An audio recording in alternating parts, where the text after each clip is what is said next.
किछि परामर्श अछि मो पाखरे। प्रथम होउची जे आपण माने समस्ते सच्चोट एवं साधुतार सहित आपण मानकर दायित्व निर्वाह करंतु। आम सरकार नीति है जीरो टॉलरेंस फॉर करप्शन। वरिष्ठ अधिकारी माने रक्षक पदरे रही भक्षक न होंतु। विभिन्न टेंडर कार्यादेश इत्यादि संपूर्ण नियम अनुसार एवं फेयर एंड ट्रांसपेरेंट प्रोसेस जरिया यह करा जाऊ। एथिर अधिकारी मानकर व्यक्तिगत स्वार्थ सामिल जमती न हो। अधिकारी मानकर दुर्नीतिपूर्ण आचरण पाई मु एवं आम सरकार बदनाम हेले मु यह कस्मिन काले बर्दाश्त करि परिबि नाही। आपण माने समते देखुथिबे सरकारଙ୍କର विजिलेंस विभाग किभଳି भाबरे सुपर एक्टिव मोड रे अछंती।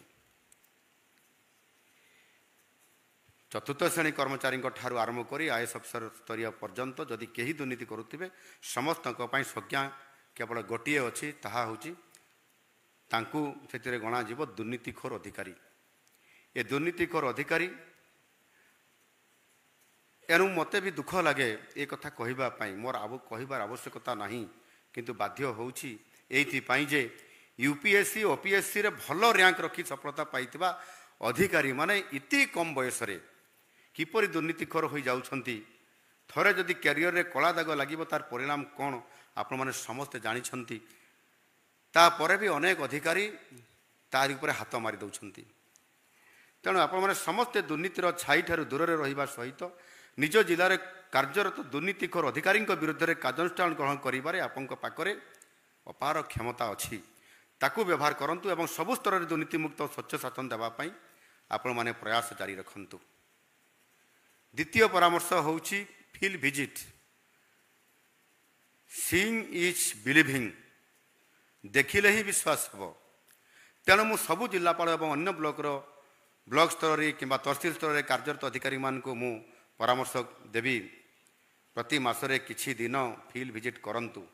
करुथिबे मध्य किंतु स्वतंत्र भाव में ताकू आपंकर प्रति मंथली जो आपंकर प्रोग्राम डायरी बनाउछंती सेथिरे ताकू स्वतंत्र स्थान दियंतु।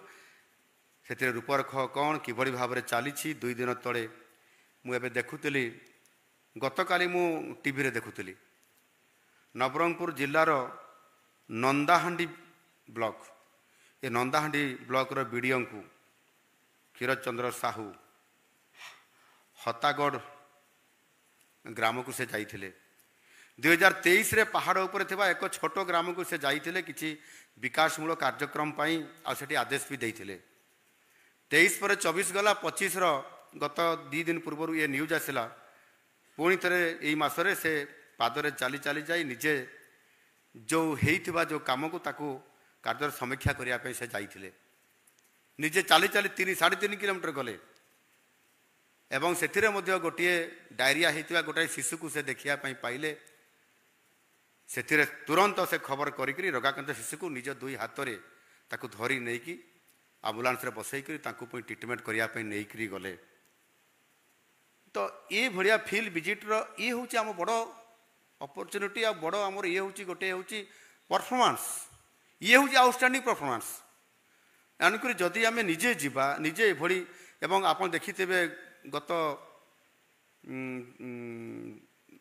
साइक्लोन समय मध्य जड़े डॉक्टर से पूरा से निजे हाफ पैंट पिंधिक से गाँ को गले जड़े प्रेगनेंसी महिला पाखक ताकू उद्धार करने खबर आसला परे से संगे संगे निजे गले पहुँचले टीम नहीं चिकित्सा करेले। अधिक आवश्यक चिकित्सा सेठू बुहाहेला समस्ते अंटे पानी रे बोहिकी पुणी आनिले आम्बुलांस पाखक आम्बुलांस नहीं ट्रिटमेंट करवा निजे डॉक्टर जाइकी। ये आउटस्टैंडिंग परफॉर्मेंस ये गोटे गोटे कम हिरो करदेव। एणुक मो कहवा कथा हूँ से टाइप्र अनेक आमको कार्यक्रम करने पड़ो। एणु यह हूँ प्रकृत समीक्षा। निज कार्यालय कंफर्ट जोन रु बाहरी अर्थात निज कैंपस रु बाहरी आपण माने लोकों पाखक जातु समाधान करने। तृतीय परामर्श हूँ टेक्नोलोजी जुग। ये टेक्नोलोजी को शासन प्रशासन रो एक अभिन्न अंग भाव में आज दिन में व्यवहार करिवार बहुत आवश्यकता अच्छी। आजिकल टेक्नोलोजी प्राय सब प्रकार टेक्नोलोजी उपलब्ध अच्छी। आपण माने रियल टाइम डाटा को सहजरे पाई परिबे एवं से सब को अनुधान करी आसुथवा ପ୍ରତିବନ୍ଧକ ସବୁକୁ ଠିକ୍ ସମୟରେ ଜାଣିପାରିବେ ଏବଂ ତଦନୁସାରେ ଆବଶ୍ୟକ ପଦକ୍ଷେପ ଗ୍ରହଣ କରିବାରେ ଡାଟାବେସ୍ ସହାୟକ ଆପଣମାନେ ମଧ୍ୟ ଏ ଡାଟାବେସ୍ ଆପଣଙ୍କୁ ସହାୟକ ଦେବ। ଚତୁର୍ଥ ପରାମର୍ଶ ହେଉଛି ଅଭିଯୋଗ ଶୁଣାଣି। ଆଜି ଆମ ସରକାରଙ୍କର ଓଡ଼ିଶାର ସାଧାରଣ ଜନତା ଲୋକଙ୍କର ସରକାର ଭାବେ ଅଭିହିତ କରିଛନ୍ତି। ଏହାର ଗୋଟାଏ ପ୍ରମୁଖ କାରଣ ହେଉଛି ମୁଖ୍ୟମନ୍ତ୍ରୀଙ୍କ ସ୍ତରର ଅଭିଯୋଗ ଶୁଣାଣି। ଗତ 16 ବର୍ଷ ହେଲା ବନ୍ଦ ହୋଇ ପଡ଼ିଥିବା ମୁଖ୍ୟମନ୍ତ୍ରୀଙ୍କର ଅଭିଯୋଗ ଶୁଣାଣି ପ୍ରକୋଷ୍ଠ ଆଜି ପୁଣି ଥରେ ଚଳଚଞ୍ଚଳ ହୋଇ ଉଠିଛି। ଆଉ ଗତ 17 ମାସରେ ମୁଁ ବ୍ୟକ୍ତିଗତ ଭାବେ 12,000ରୁ ଅଧିକ କେସ୍ରେ ପଞ୍ଜୀକୃତ କେସ୍ରେ 50,000 ଲୋକଙ୍କୁ ଭେଟି ତାଙ୍କ ସମସ୍ୟା ବିଷୟରେ ଶୁଣି ତାଙ୍କୁ ତାର ସମସ୍ୟାର ସମାଧାନ କରିବା ପାଇଁ ମୁଁ ଚେଷ୍ଟା ମଧ୍ୟ କରିଛି। ଏବଂ ଗୋଟିଏ କାର୍ଯ୍ୟକ୍ରମ ସମ୍ବଲପୁରରେ ମଧ୍ୟ ଜନଶୁଣାଣି ଇଏ କାର୍ଯ୍ୟକ୍ରମ ମୁଖ୍ୟମନ୍ତ୍ରୀ ଅଭିଯୋଗ ପ୍ରକୋଷ୍ଠ ସେଠି ଯାଇଥିଲା, ତାହାର ମଧ୍ୟ କାର୍ଯ୍ୟକ୍ରମ ଆମେ କରିଛନ୍ତି। ସବୁ ଅଭିଯୋଗର ସମାଧାନ 90% ଆପଣଙ୍କର ଛୁଇଁ ପାରିଛି। ଆଉ ଆମେ ମଧ୍ୟ ଯେଉଁଟା ଜିଲ୍ଲା ସ୍ତରରେ ଆମେ ଯେଉଁ ଅଭିଯୋଗ ଶୁଣାଣି କରାଉଛନ୍ତି ପ୍ରତି ବାରରେ ସୋମବାରକୁ ସୋମବାରରେ, ସେହି ଆଧାରରେ ଆମେ ମଧ୍ୟ ତାକୁ କରିବା ଦରକାର। ଆଉ ସେଠି ଯଦି ଆପଣ ଅଧିକ ଫୋକସ୍ କରିବେ ତାହେଲେ ଗୋଟିଏ ଜିଲ୍ଲାରୁ ଅର୍ଥାତ୍ ମାଲକାନଗିରି କିମ୍ବା ନୂଆପଡ଼ା କିମ୍ବା ସୁନ୍ଦରଗଡ଼ରୁ ରେସନ କାର୍ଡ଼ କିମ୍ବା ଭତ୍ତା ପାଇଁ ସେ କାହିଁକି ଭୁବନେଶ୍ୱରକୁ ଆସିବ, ସେ କାହିଁକି ମୁଖ୍ୟମନ୍ତ୍ରୀଙ୍କ ଅଭିଯୋଗ ପ୍ରକୋଷ୍ଠକୁ ଆସିବ? ଏଠି ବି ଲୋକ ଆସୁଛନ୍ତି। ଏହାର ମାଲକାନଗିରିର ଅଭିଯୋଗ ପ୍ରକୋଷ୍ଠରେ ଯେଉଁଗୁଡ଼ିକ ମାଲକାନଗିରି ଜିଲ୍ଲା ପ୍ରଶାସନ ମାଧ୍ୟମରେ ହୋଇପାରିବ, ଆମେ ସେଇଠି ତାଙ୍କୁ କିଭଳି ଭାବରେ ତା'ର ଅଭିଯୋଗ ଶୁଣିକି ଆମେ ତାକୁ କରେଇବା ଆଉ ତାକୁ ନିୟମିତ ପ୍ରଭାବୀ ଢଙ୍ଗରେ କରେଇ ପାରିବା। ଆଉ ସେଥିପାଇଁ ମୋର ଆପଣମାନଙ୍କୁ ସମସ୍ତଙ୍କୁ ପରାମର୍ଶ ଯେ ଜିଲ୍ଲା ସ୍ତରରେ ଫୁଲ୍ ଟାଇମ୍ ସବୁଦିନିଆ ଅଭିଯୋଗ ପ୍ରକୋଷ୍ଠ ସ୍ଥାପନା ମଧ୍ୟ ଆପଣ କରିବାର ଅଭିପ୍ରାୟ ରଖନ୍ତୁ। ସୋମବାରକୁ ସୋମବାର ଆପଣ ନିଶ୍ଚିତ ଭାବରେ ଜିଲ୍ଲାପାଳମାନେ ଆପଣମାନେ ଜିଲ୍ଲା ହେଡ଼କ୍ୱାର୍ଟରରେ ଗୋଟିଏ ଦିନ କରିଲେ ବାକି ବ୍ଲକ ସ୍ତରୀୟ ଆପଣମାନେ କରୁଛନ୍ତି ସେଥିରେ, କିନ୍ତୁ ପ୍ରତିଦିନର ବି ଅଭିଯୋଗ ଯିଏ ଆସିବ ସେ ଅଭିଯୋଗ ଦେଇପାରିବ, ପ୍ରତି ବ୍ଲକରେ ଦେଇପାରିବ, ପ୍ରତି ସବ୍ କଲେକ୍ଟର ଅଫିସରେ ଦେଇପାରିବ, ପ୍ରତି ଜିଲ୍ଲାପାଳଙ୍କ ପାଖରେ ଅଭିଯୋଗ ଜଣେ ଦେଇପାରିବ। ତାର ଗୋଟେ ଲେଭେଲ୍ କରିକି କେଉଁ ଲେଭେଲର କେଉଁ ଅଭିଯୋଗ କେଉଁଠି ସେ ଯାଇକି ପହଞ୍ଚି ପାରିବ ତାହା ମଧ୍ୟ ଆପଣମାନେ ନିଶ୍ଚିତ ଭାବରେ କରେଇ ପାରିଲେ ମୁଁ ଭାବୁଛି ସେଗୁଡ଼ିକ ଆଉ ରାଜ୍ୟ ସ୍ତରକୁ ଆସିବ ନାହିଁ ଏବଂ ବହୁତ ବଡ଼ ଇଏ ଗୋଟିଏ ଲୋକଙ୍କୁ ନ୍ୟାୟ ଦେବା ପାଇଁ ତାଙ୍କ କାମ ପାଇବା ପାଇଁ ଯୋଗ୍ୟ ବ୍ୟକ୍ତିଙ୍କୁ ତାଙ୍କୁ ନ୍ୟାୟ ଦେବା ପାଇଁ ଗୋଟିଏ ରାସ୍ତା ସରଳ ହୋଇଯିବ।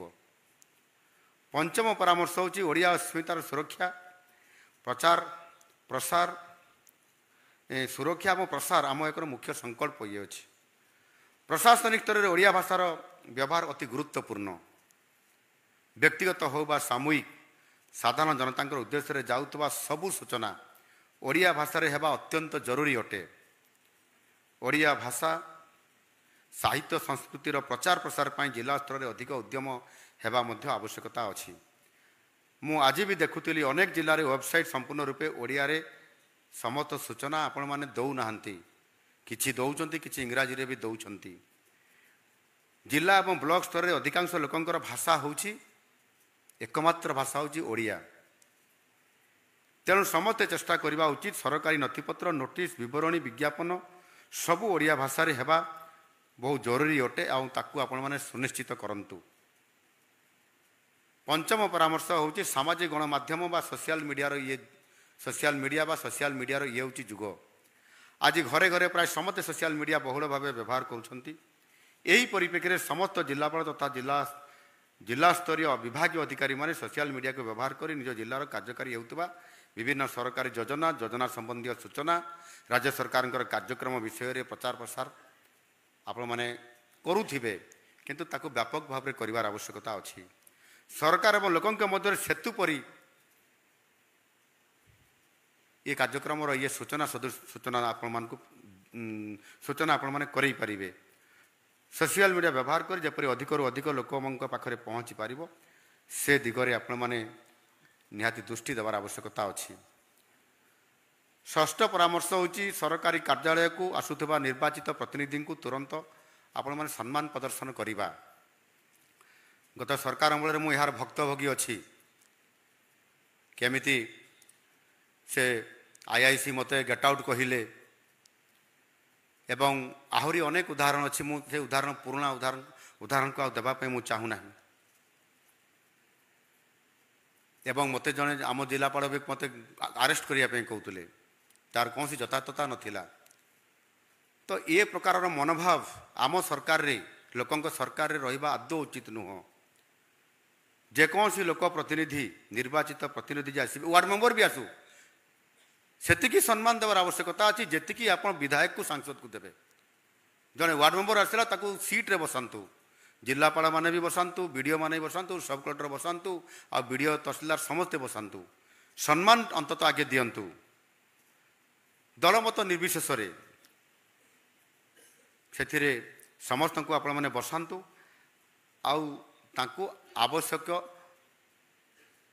ଯାହା ତାଙ୍କର ଆଜ୍ଞା ଅଛି ବା ଜିଜ୍ଞାସା ଅଛି ତାକୁ ପଚାରନ୍ତୁ, ଆଉ ତାଙ୍କର ପ୍ରସ୍ତାବକୁ ଆପଣମାନେ ନିଅନ୍ତୁ ଏବଂ ବିଚାରକୁ ନିଅନ୍ତୁ।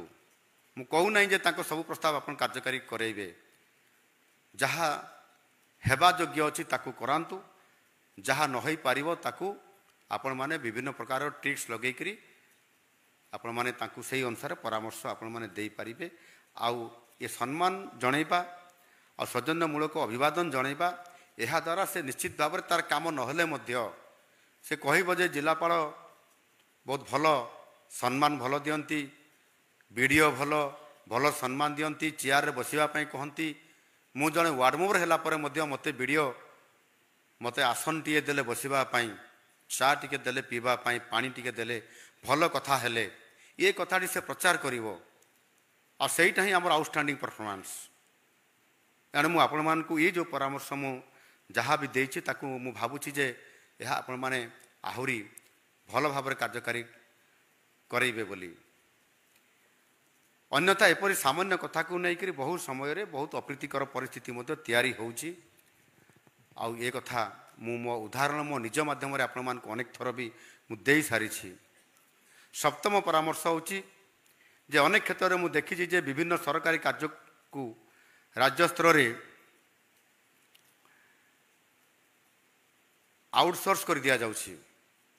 ଆଉଟସୋର୍ସିଂ ମାଧ୍ୟମରେ ରାଜ୍ୟ ସ୍ତରରେ ଏହାକୁ PMU ଆଉ ଜିଲ୍ଲା ସ୍ତରରେ ଏହାକୁ ଆଉଟସୋର୍ସିଂ ବା ଆଉଟସୋର୍ସ ହିସାବରେ ଧରାଯାଉଛି। କିନ୍ତୁ ଏହି ମୋଡ଼ରେ କାର୍ଯ୍ୟ କରାଯାଇପାରିଲେ ଯଦି ସମ୍ପୃକ୍ତ ବିଭାଗ କିମ୍ବା ଜିଲ୍ଲାପାଳଙ୍କ ପକ୍ଷରେ ଯେତେବେଳେ କରାଯାଇପାରିବ, କେତେବେଳେ କରାଯିବ ନା ଯେତେବେଳେ ବିଭାଗୀୟ ଅଧିକାରୀଙ୍କର ଅଭାବ ଥିବ, ସେ କ୍ଷେତ୍ରରେ କେବଳ ଆବଶ୍ୟକ।